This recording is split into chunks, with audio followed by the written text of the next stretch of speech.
Hello everyone, welcome to Namdev academy YouTube channel.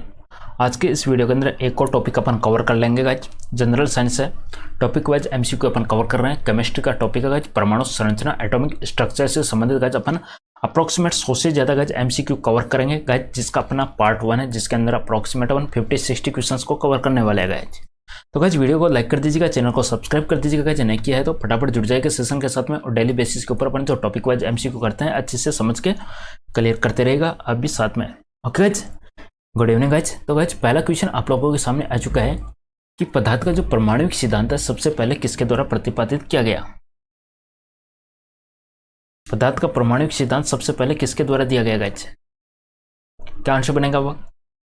देखिए guys, परमाणु सिद्धांत सबसे पहले किसके द्वारा दिया गया, ऑप्शन आप लोगों के सामने है गाइज। जॉन डाल्टन ने दिया था। डाल्टन ने कहा था कि परमाणु आपका अविभाज्य होता है। स्टार्टिंग के अंदर गाइज एक ही चीज़ कही थी कि आपका जो परमाणु है, आपका जो एटम है गाइज, वो अविभाज्य होता है, यानी जिसको अपन विभाजित नहीं कर सकते हैं।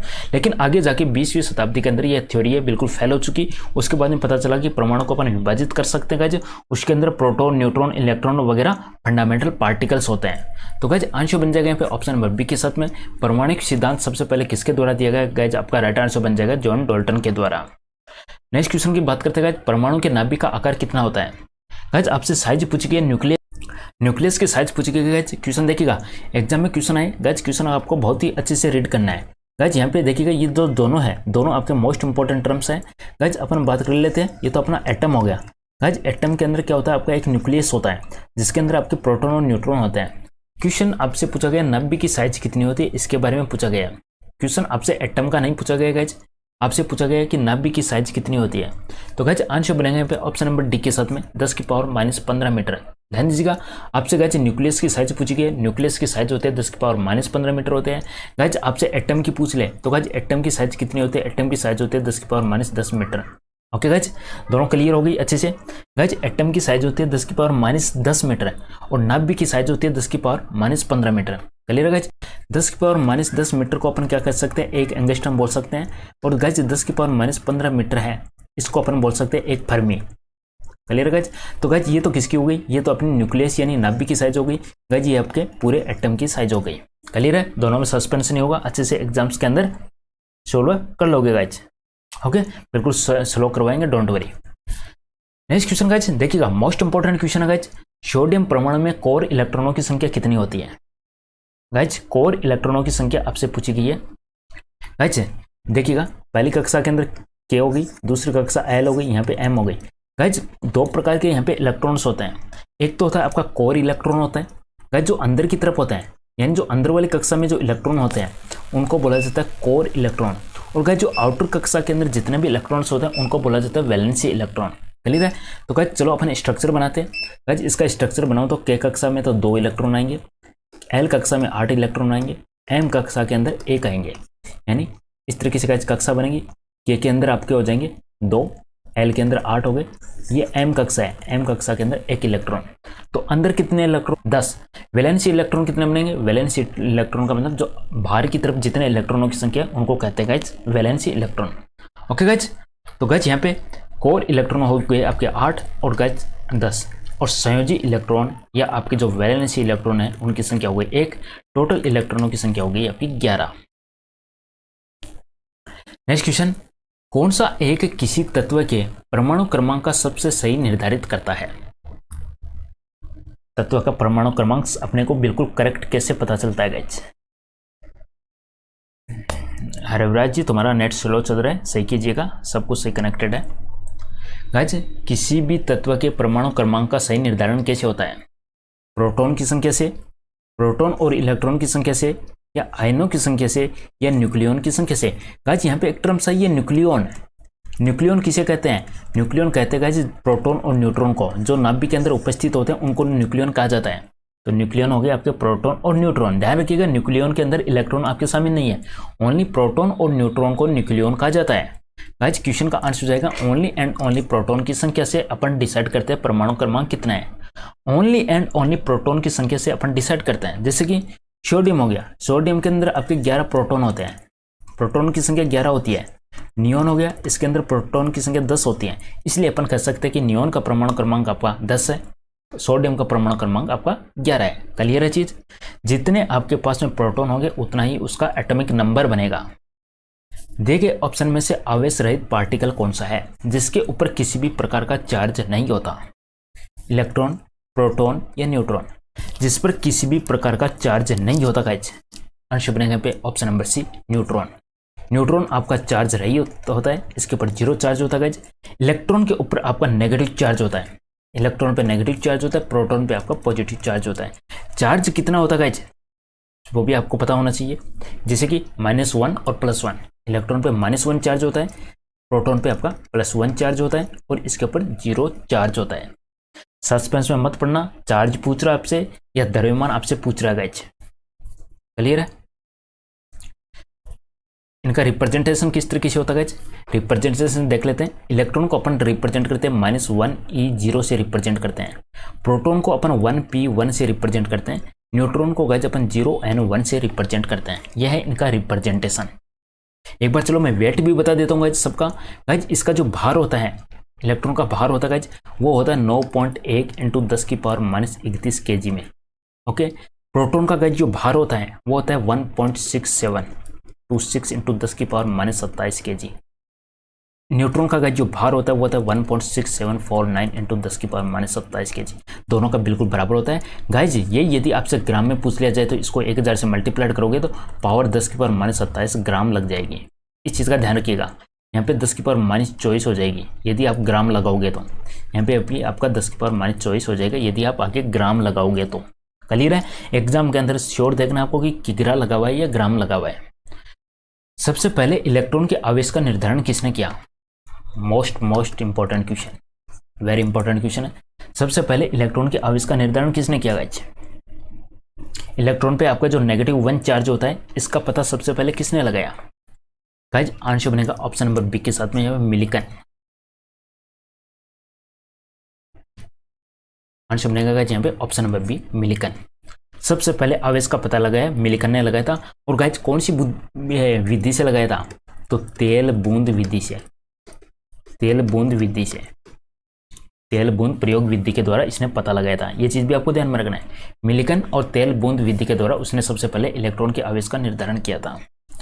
रदरफोर्ड का जो प्रकीर्णन हुआ था उसने किसकी मौजूदगी को सिद्ध किया था?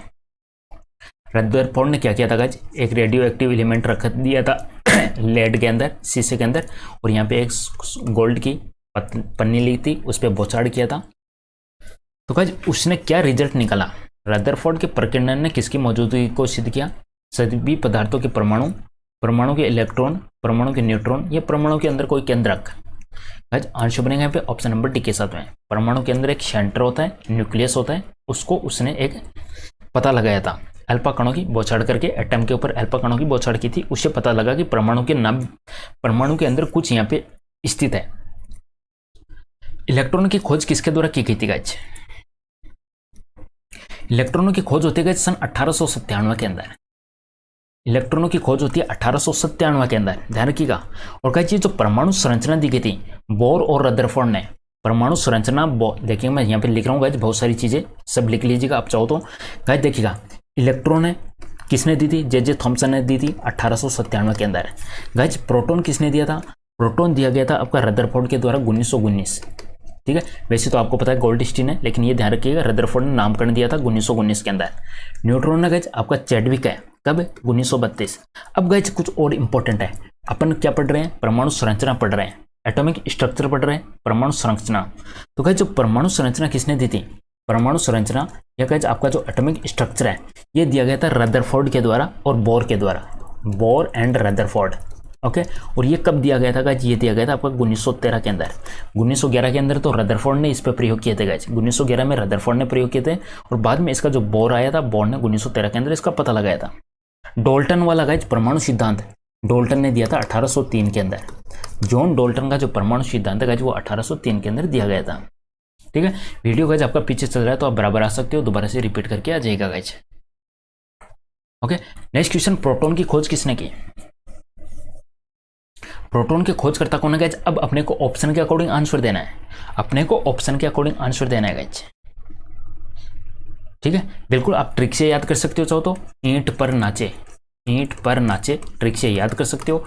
ई यानी इलेक्ट्रॉन, टे यानी थॉमसन, ओके, पे यानी प्रोटॉन, आर यानी रदरफोर्ड, न यानी न्यूट्रॉन, चे यानी चैडविक। बिल्कुल आप ट्रिक से भी याद कर सकते हो, ईंट पर नाचे। प्रोटॉन के खोजकर्ता कौन है, दिए गए ऑप्शन में से आपका करेक्ट आंसर बनेगा गाइज रदरफोर्ड। रदरफोर्ड आपका यहाँ पर करेक्ट आंसर बनने वाला है। प्रोटॉन के खोजकर्ता रदरफोर्ड और गाइज 1919, ठीक है। वैसे अगर अपन एक्चुअल में बात करें, ऑप्शन में यदि आपको गोल्ड स्टीन मिल जाए तो आपको गोल्ड स्टीन के ऊपर टिक लगाना है, रदरफोर्ड आपके नामकरण करता हो जाएंगे गाइज। आंसर बनेगा पे ऑप्शन नंबर 1 के साथ में रदरफोर्ड है। नेक्स्ट क्वेश्चन, पॉजिट्रॉन के खोजकर्ता कौन है गाइज। गाइज आपका जो पॉजिट्रॉन है इसका रिप्रेजेंटेशन होता है या तो अपन E+ लिख देते हैं या अपन β+ लिख देते हैं। पॉजिट्रॉन को अपन रिप्रेजेंट करते हैं या तो E+ से या β+ से। गाइज इलेक्ट्रॉन होता है अपना, इलेक्ट्रॉन को अपन रिप्रेजेंट करते हैं E- से या β- से। इलेक्ट्रॉन का रिप्रेजेंटेशन होता है E- या β- से। पॉजिट्रॉन का रिप्रेजेंटेशन होता है E+ या β+। तो गाइज पॉजिट्रॉन के खोजकर्ता कौन है अपने को यहाँ पे बताना है। गाइज पॉजिट्रॉन पे आपका पॉजिटिव चार्ज होता है, इलेक्ट्रॉन पे नेगेटिव चार्ज होता है, पॉजिट्रॉन पे पॉजिटिव चार्ज होता है, प्रोटॉन पे भी आपका पॉजिटिव चार्ज होता है। इसके खोज करता है आपके Anderson, option number C। Representation देख लीजिएगा गाइज, मैं साथ साथ बता रहा हूँ, एग्जाम में ऐसा पूछा जा सकता है कि पॉजिट्रॉन को अपन किस तरीके से रिप्रेजेंट करते हैं, तो या तो E+ दिखेगा आपको या β+ दिखेगा।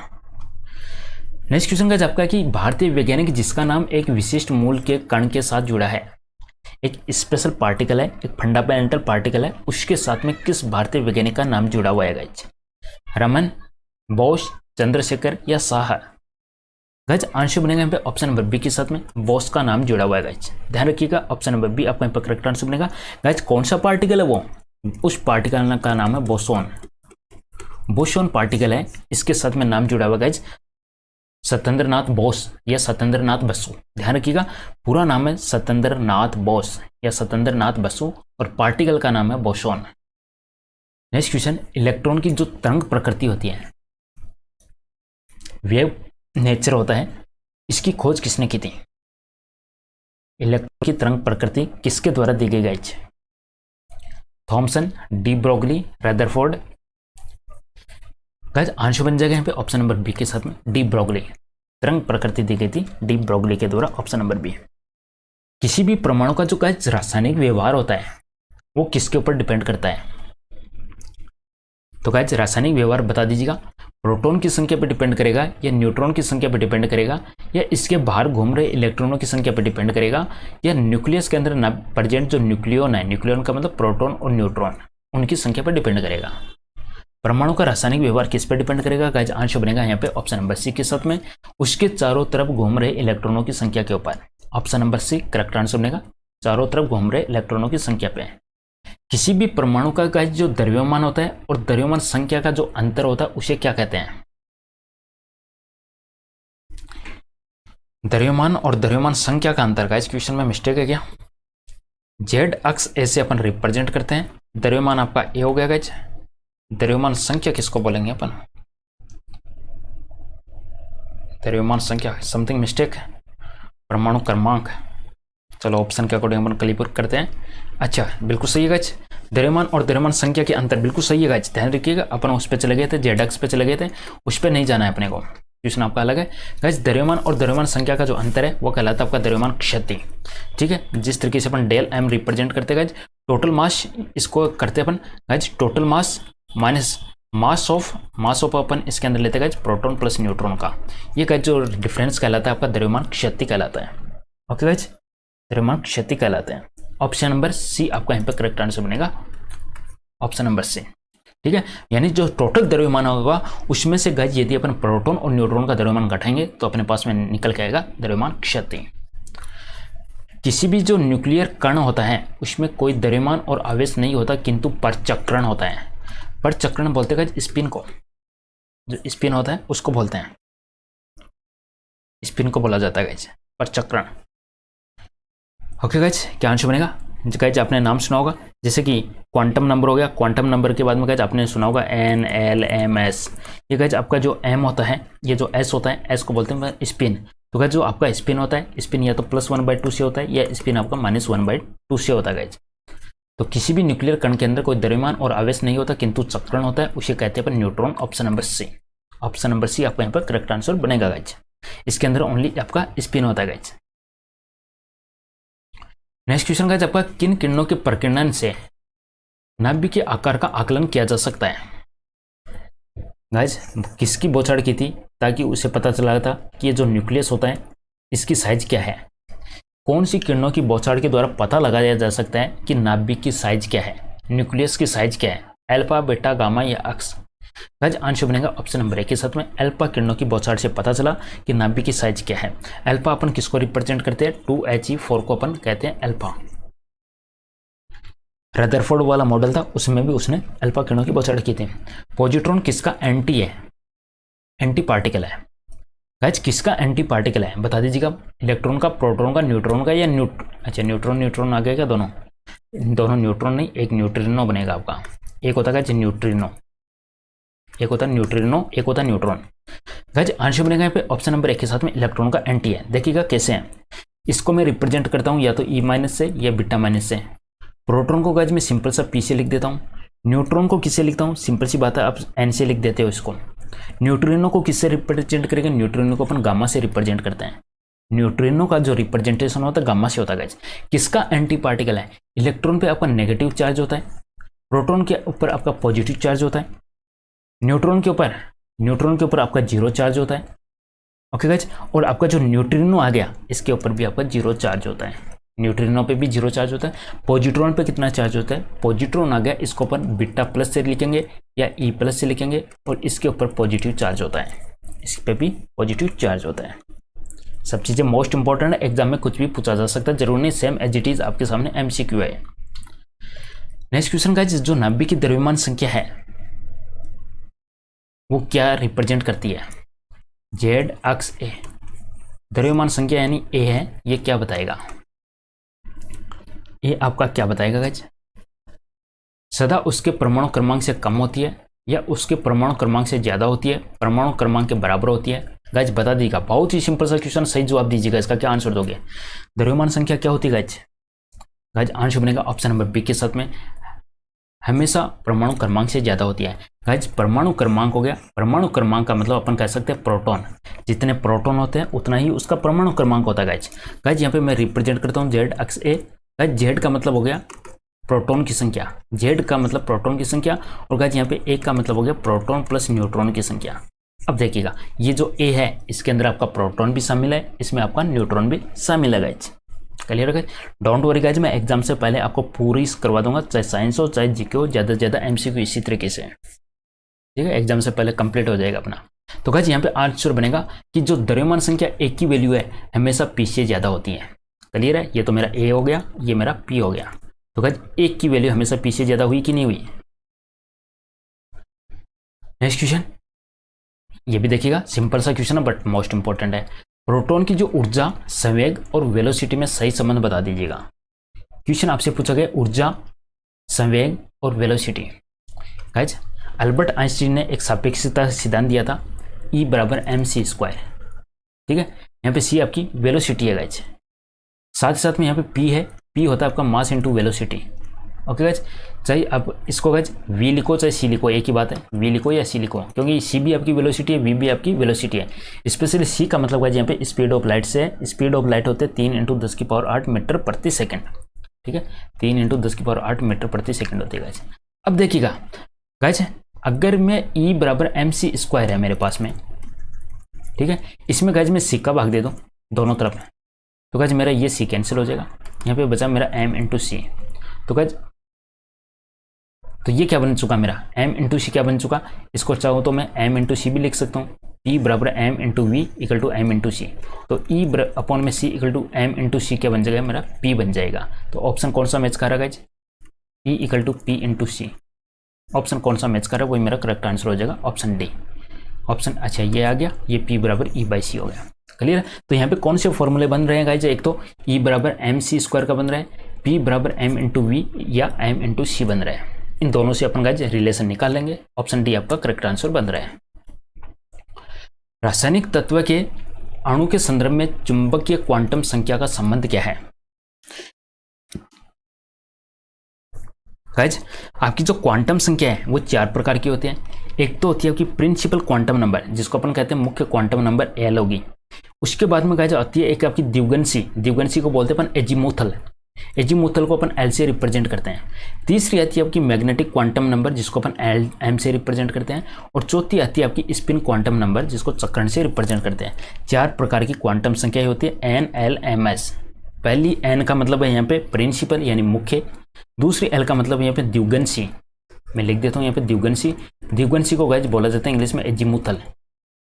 ठीक है, ये 4 प्रकार की क्वांटम संख्याएं होती हैं। ये चारों क्या क्वांटम संख्या है। तीसरी गाइस आपकी मैग्नेटिक होगी यानी चुंबकीय क्वांटम संख्या, और चौथी होगी आपकी चक्रण क्वांटम संख्या, स्पिन क्वांटम संख्या।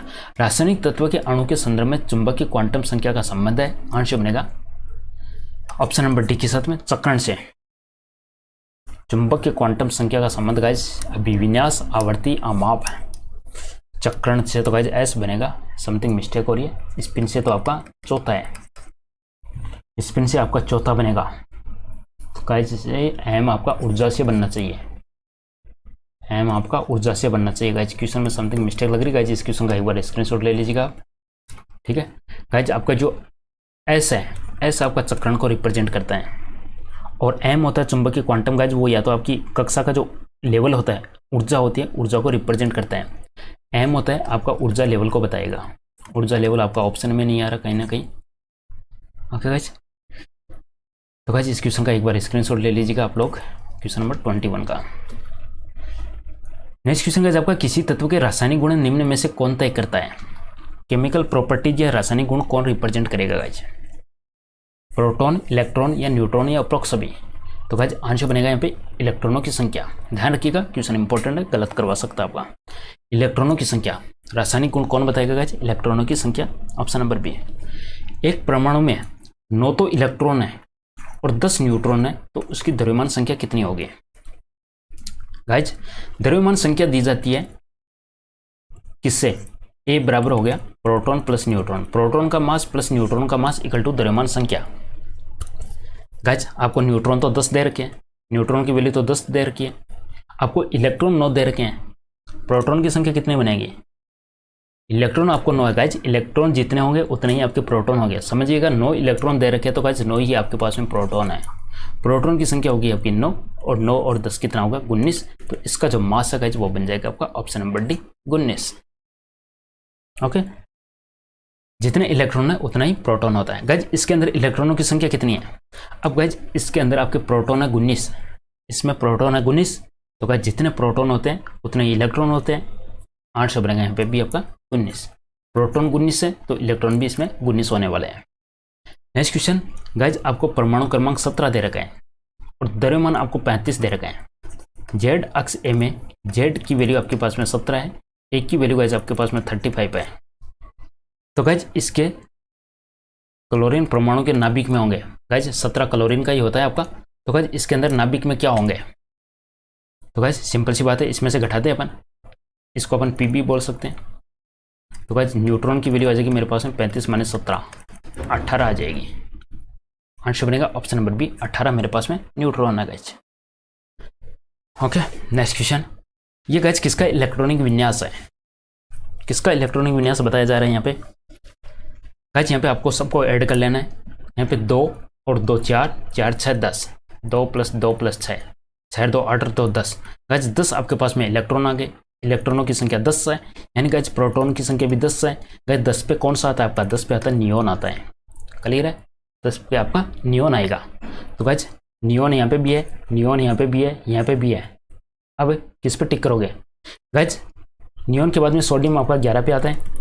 गाइस यहाँ पे 11 में से एक इलेक्ट्रॉन निकाल दूँ मैं, 11 में से एक इलेक्ट्रॉन बाहर निकाल दूँ तो ये एन पे Na+ बन जाएगा।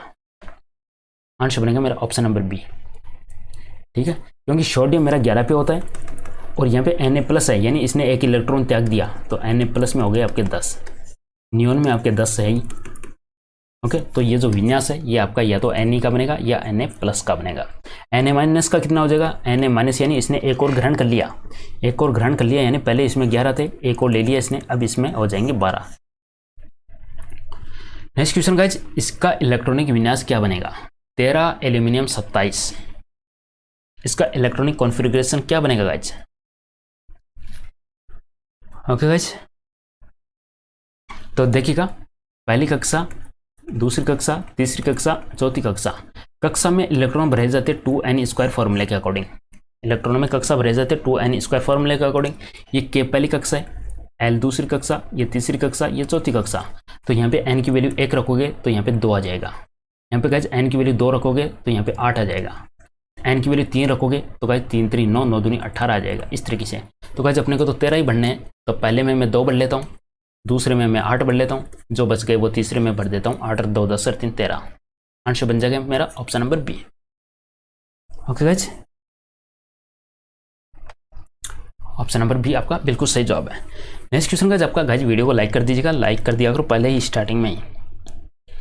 स्वर्ण पत्र से यानी गोल्ड की एक पन्नी से किसके प्रकीर्णन का अध्ययन करके रदरफोर्ड ने नाभिक की खोज की थी? गाइज स्वर्ण पन्नी थी, उसके ऊपर किसकी बौछार करके पता लगाया था इसके अंदर एक नाभिक प्रेजेंट होता है? तो गाइज अल्फा किरणों की बौछार की थी, option number A. Next question guys, परमाणु के अंदर आपके पास में 11 प्रोटॉन है और 20 आपके पास में न्यूट्रॉन है, द्रव्यमान संख्या कितनी बनेगी? द्रव्यमान संख्या क्या बनने वाली गाइज? सिंपल सी बात है, ए की वैल्यू होती है प्रोटॉन प्लस न्यूट्रॉन, तो सबको जोड़ दे, आंसर बन जाएगा आपका ऑप्शन नंबर 39। 39 आपका करेक्ट आंसर बन जाएगा।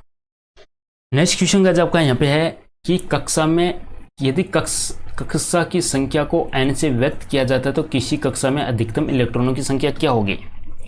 Guys k l m n, इनमें अपन इलेक्ट्रॉन किस फॉर्मूले के द्वारा भरते हैं वो अपने से पूछा गया है। तो गाइज ध्यान रखिएगा, 2n² वाला फॉर्मूला होता है और कक्षाओं की सीक्वेंस गाइज 1 2 3 से दी जाती है। इस चीज़ का ध्यान रखना, 0 से स्टार्ट मत कर देना। जैसे कि आपसे सपोज पूछ लिया कि एस कक्षा में बताएगा, तो एस कक्षा में आप यहाँ से 0 से स्टार्ट करते जाओगे तो गाइज गलत हो जाएगा। आपको 1 से स्टार्ट करना है। पहली कक्षा आपकी k है, पहली कक्षा k है और फॉर्मूला बन जाएगा पर 2n²। इलेक्ट्रॉन जैसे छोटे कणों की स्थिति तथा वेग का युग्मत निर्धारण नहीं किया जा सकता, यह कथन किसका है? गाइज क्वेश्चन आपका मोस्ट इंपॉर्टेंट है। एक साथ गाइज एक साथ इलेक्ट्रॉन जैसे जितने भी छोटी पार्टिकल हैं उनकी पोजीशन और उनकी वेलोसिटी, पोजीशन और वेलोसिटी एक साथ डिसाइड नहीं की जा सकती। पोजीशन और वेलोसिटी एक साथ डिसाइड नहीं की जा सकती, ये किसका स्टेटमेंट है? मोस्ट इंपॉर्टेंट क्वेश्चन गाइज, लगा लीजिएगा इस क्वेश्चन को। यानी उनकी एक्चुअल पोजीशन, एग्जैक्ट स्थिति अपन निर्धारित नहीं कर सकते। आंसर बनेगा यहाँ पे हाइजेनबर्ग का अनिश्चितता का सिद्धांत। हाइजेनबर्ग का अनिश्चितता का सिद्धांत यही कहता है कि कणों की पोजीशन और वेलोसिटी को अपन एक साथ डिसाइड नहीं कर सकते। हाइजेनबर्ग का अनिश्चितता का सिद्धांत। इलेक्ट्रॉन के आवेश की खोज किसने की? इलेक्ट्रॉन होता है, उस पर आपका जो नेगेटिव चार्ज होता है, -1 होता है, इसकी खोज किसके द्वारा की गई थी गाइज? बता दीजिएगा, थॉमसन बनेगा या मिल्कन बनेगा गाइज? आंसर बनेगा यहाँ पे ऑप्शन नंबर डी। क्वेश्चन आपका ये भी वेरी इंपॉर्टेंट है। आवेश की खोज की गई थी गाइज मिल्कन के द्वारा, और किसके द्वारा की गई थी गाइज? तेल बूंद विधि का प्रयोग करके। और खोज किसने की इलेक्ट्रॉन की? जे थॉमसन ने की थी।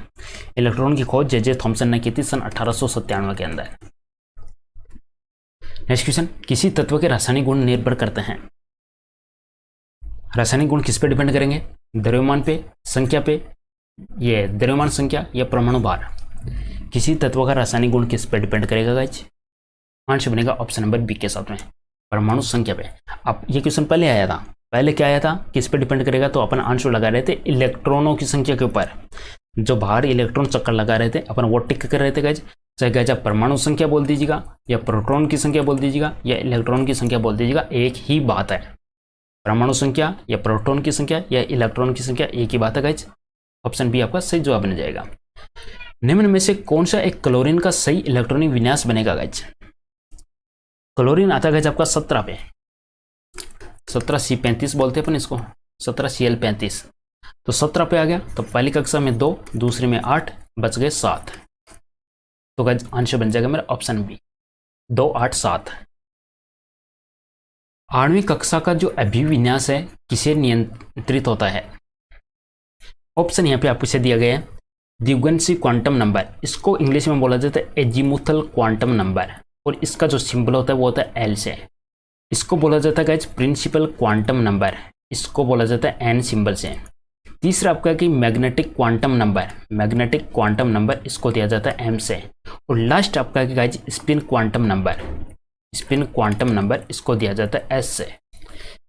गाइज आपसे पूछा गया कि जो अभिविन्यास होता है वो किसके द्वारा दिया जाता है, तो आंसर बनेगा गाइज यहाँ से एम से, option number C, option number C. Okay guys, इस क्वेश्चन को क्लियर कर लीजिएगा। ये क्वेश्चन पहले आया था, मैंने कहा था कि इसका स्क्रीनशॉट ले लीजिएगा। क्वेश्चन नंबर 21 था आई थिंक, जिसपे स्टार लगाया था, जिसमें ऑप्शन आ रहा था कि चक्रण से। तो गाइज ध्यान रखिएगा, आणविक कक्षा का जो अभिविन्यास है वो डिसाइड किया जाता है एम से। ओके गाइज, क्लियर कर लीजिएगा। पीछे एक क्वेश्चन आया था, सस्पेंस था उसमें। ओके गाइज, तो गाइज एम आपका डिसाइड करता है अभिविन्यास को, यहाँ पे एस आ रहा है, एस डिसाइड करता है आपका स्पिन को। ओके गाइज,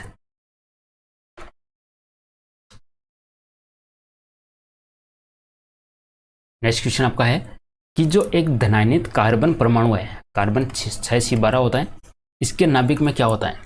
6C12 के नाभिक में क्या होगा गाइज? 6C12 के नाभिक में क्या होगा गाइज? कितने प्रोटॉन होंगे, कितने न्यूट्रॉन होंगे, कितने इलेक्ट्रॉन होंगे गाइज? 6C12 में प्रोटॉन की संख्या कितनी होगी गाइज? हमेशा प्रोटॉन और इलेक्ट्रॉन बराबर होते हैं, प्रोटॉन और इलेक्ट्रॉन बराबर होंगे, और मास में से आप ये घटा दीजिएगा तो गाइज आपका ये भी आंसर आ जाएगा। क्यों? ऑप्शन सी भी तो सही हो सकता है यहाँ पे।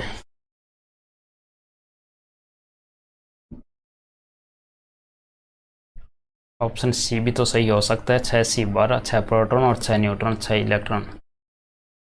अच्छा गाइज, बिल्कुल सही जवाब है गाइज। सी कैंसिल कैसे हुआ गाइज? सी कैंसिल कैसे हुआ? देखिए गाइज, इंपॉर्टेंट क्वेश्चन है, देखिएगा, बिल्कुल सही जवाब है गाइज। 6C12, 6C12 क्लियर है गाइज, यानी 6 प्रोटॉन होने चाहिए। 6 आपके जितने प्रोटॉन होते हैं उतने इलेक्ट्रॉन होते हैं, तो इलेक्ट्रॉन भी 6, दोनों का डिफरेंस करूंगा तो गाइज आपका मास आ जाएगा, मास भी 6। यहाँ पे ये टर्म्स लिख दिया, यहाँ पे धन आयनित है, धन आयनित, इसका मतलब ये आपका सी नहीं है।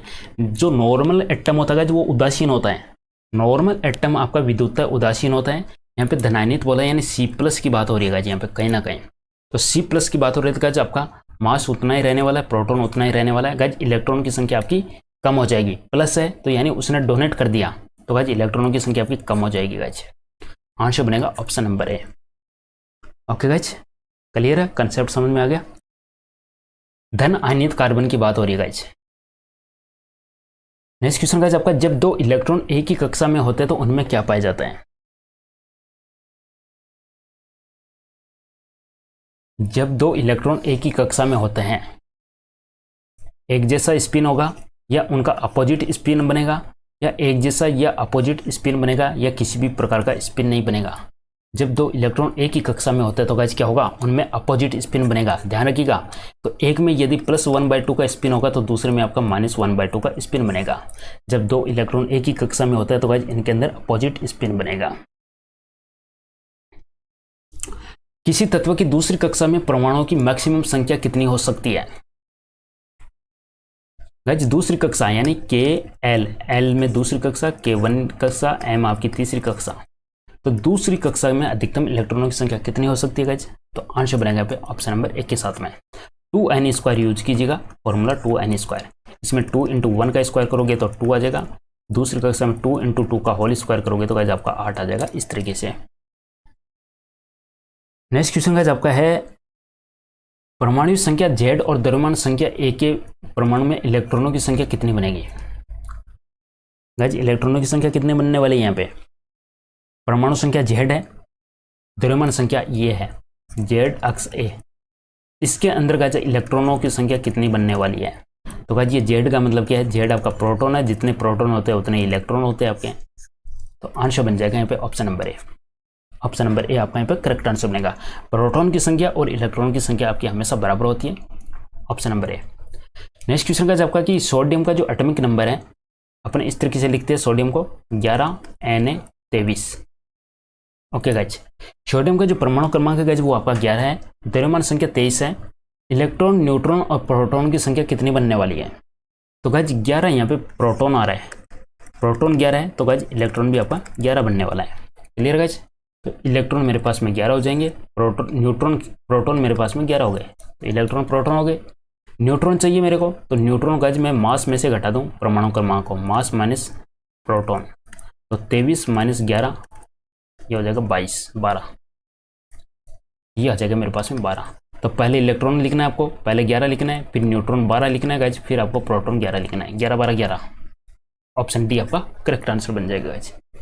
Okay guys, next question guys, परमाणु की जो प्रभावी त्रिज्या है वो कितनी होती है। स्टार्टिंग में पहले क्वेश्चन में मैंने बताया कि क्वेश्चन को अच्छे से पढ़ना है। यहाँ से आपसे एटम की रेडियस पूछी गई है, एटम की गाइज रेडियस पूछी गई, ये भी आपको ध्यान में रखना है। डायमीटर पूछे तो डबल कर देना, डायमीटर पूछे तो डबल कर देना। ओके गाइज, आपसे एटम की रेडियस पूछी गई है, तो आंसर बनेगा ऑप्शन नंबर बी के साथ में। गाइज ध्यान दीजिएगा, अब आप कहोगे थोड़ा सा सस्पेंस हो सकता है गाइज यहाँ पे, ये बड़े वाला तो एटम होता है, ये बड़े वाला तो एटम होता है, और ये जो छोटे वाला होता है ये होता है इसके अंदर न्यूक्लियस, जिसमें प्रोटॉन और न्यूट्रॉन होते हैं। गाइज इसकी रेडियस तो होती है 10⁻⁻15 मीटर है, और ये जो बड़े वाला है इसकी होती है 10⁻10 मीटर है। सस्पेंस मत हो जाना, आप कहोगे कि बड़े वाले की तो पावर कम आ रही है, छोटे वाले की पावर ज़्यादा हो रही है। आप सभी को पता है कि जो जितनी ज़्यादा नेगेटिव में वैल्यू होगी वो उतनी छोटी होने वाली है, ठीक है। तो गाइज ये माइनस की वजह से ध्यान दीजिएगा, ये 10⁻15 है, और ये बाहर वाली है 10⁻10 मीटर है। तो गाइज आपसे एटम की रेडियस पूछी गई है एग्जाम में, एक तो यूनिट का ध्यान में रखना है, मीटर है सेंटीमीटर है क्या है, और साथ में ये देख लेना है त्रिज्या पूछी गई है या टोटल डायमीटर पूछा गया है, टोटल व्यास पूछा गया है। नेक्स्ट क्वेश्चन गाइस आपका है कि निम्न में से कौन सा इलेक्ट्रॉनिक संरूपण धातु तत्वों के लिए होता है। धातु तत्वों के लिए कौन सा होता है गाइस। अब धातु तत्व कौन सी होती है गाइस, जो आपके ग्रुप 1 के अंदर पाई जाती है। ग्रुप 1 के अंदर आपकी टोटल मेटल्स होती है, ग्रुप 2 के अंदर आपकी एल्काइली अर्थ मेटल्स होते हैं गाइस। तो धातु तत्वों के लिए कौन सा होता है गाइस, आंसर बन जाएगा यहाँ पे ऑप्शन नंबर डी के साथ में। देखिएगा वैलेंसी 2 आ रही है, वैलेंसी या तो आपको 1 देखने को मिलेगी या वैलेंसी आपको 2 देखने को मिलेगी, ठीक है। क्षारीय धातुएं, क्षारीय मृदा धातुएं, तो गाइस या तो इलेक्ट्रॉनिक इसका जो वैलेंसी 1 होगी या इसके अंदर वैलेंसी 2 होगी। तो गाइस कैंसिल सब, यहाँ पे वैलेंसी आपकी 2 आ रही है, आंसर बन जाएगा, यानी ये दूसरे ग्रुप से बिलोंग करता है, आंसर बन जाएगा ऑप्शन डी। नेक्स्ट क्वेश्चन का आपका है कि निम्न में से कौन सी संख्या इलेक्ट्रॉन की अधिकतम संख्या जो एम सेल में मौजूद रह सकती है। एम सेल में टोटल नंबर ऑफ इलेक्ट्रॉन्स की संख्या कितनी आ सकती है गाइस, के एल एम, एम यानी एन बराबर 3 लिखना है आपको इसके अंदर, यानी 2n स्क्वायर के अंदर 2 × 3 का होल स्क्वायर, 3 3 9 2 2 3 18, आंसर बन जाएगा guys option number C. Okay guys,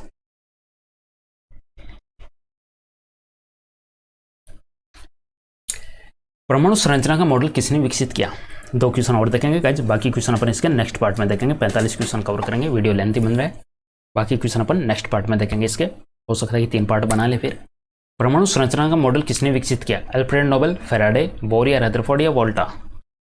guys answer हो जाएगा ऑप्शन नंबर सी के साथ में, बोर और रदरफोर्ड ने परमाणु संरचना का मॉडल दिया गया था बोर और रदरफोर्ड के द्वारा 1913 के अंदर। ये चीज भी आपको ध्यान में रखना है, 1913 के अंदर। परमाणु के नाभिक में कौन से कण होते हैं, जिन्हें न्यूक्लियन भी बोलते हैं, तो इसमें होते हैं आपके प्रोटॉन और न्यूट्रॉन। ओके गाइस, तो गाइस आंसर बन जाएगा ऑप्शन नंबर 1 प्रोटॉन और न्यूट्रॉन। चलो गाइस इस सेशन को अपन यहाँ पे समाप्त करते हैं। इसके बहुत सारे क्वेश्चंस है जिसको अपन पार्ट 2 के अंदर लेके आएंगे, कोशिश करेंगे ज़्यादा और होंगे तो अपन पार्ट 3 भी ले आएंगे गाइस। चलो इसको अपन यहाँ पे समाप्त करते हैं गाइस। वीडियो को लाइक जरूर कर दीजिएगा, चैनल को सब्सक्राइब कर दीजिएगा। इसी तरीके से एग्जाम से पहले आपको गारंटेड पूरे MCQ मिल जाएंगे, जीके और साइंस के टॉपिक वाइज ज़्यादा से ज़्यादा। ओके तो गाइस चलो अच्छे से तैयारी करते रहिएगा। धन्यवाद।